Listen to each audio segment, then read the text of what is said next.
És evident que no busquem el titular. És evident que quan vam fer la moció per complir el decàleg, una moció que es va quedar en els calaixos de l'Ajuntament, tot i que havien votat tots els regidors que Castellar fos un municipi feminista per posar en marxa aquests 10 punts, ningú va trobar a faltar que aquesta moció no tirés endavant. Si una cosa tenim des d'Esquerra és que volem que Castellar sigui republicà i feminista i que es treballi per la igualtat i per l'equitat, per la transversalitat i per totes les persones. Quan hem aprofitat ara per recordar que el punt segon d'aquest decàleg no s'estava tenint en compte, no és perquè busquéssim un titular, és perquè ens posem a treballar per uns pressupostos i ja que no ho vam fer-ho en els pressupostos del 2020 ni pels pressupostos del 2021,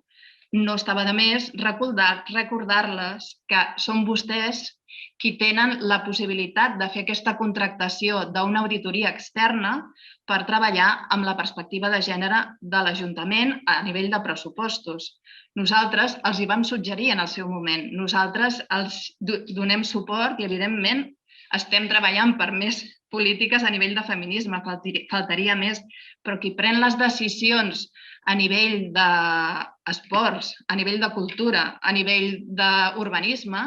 són els regidors que tenen el govern i amb l'ajuda d'aquests tècnics municipals. Per tant, entenc que quan li he afegit a vostè el punt 5è demanant-li que la formació que va implícita amb el fet de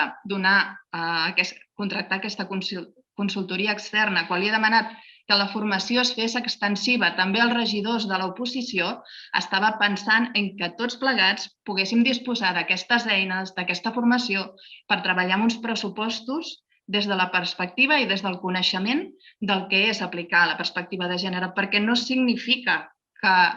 en esports serem més feministes si fem que les noies puguin jugar a futbol. Però potser sí que serem més feministes si veiem les necessitats d'aquelles dones o nenes que volen fer un esport que no té tant pressupost, però que no tenen unes instal·lacions adaptades, que, per exemple, llencen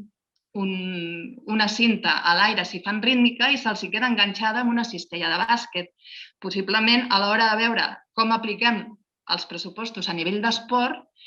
pensarem que necessitarem un espai més habilitat, més apte, perquè puguin fer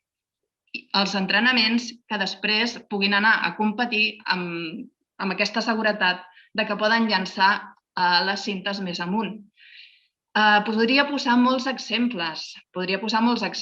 però és evident que cal una analítica feta per professionals, una auditoria externa, que no la podem fer els regidors de l'oposició, sisplau. Vostès més que ningú tenen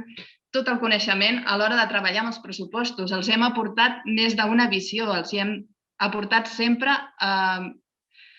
idees perquè els pressupostos fossin aprovats per nosaltres, però no depèn només de que nosaltres diguem que volem que apliquin aquesta perspectiva de gènere o de donar idees d'apliquem-ho a la rítmica,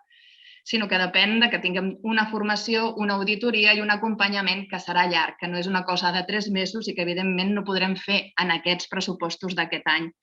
perquè possiblement ens podríem estar equivocant. Necessitem la visió d'aquests externs. I moltes gràcies, Esther, també per al teu vot a favor i bé,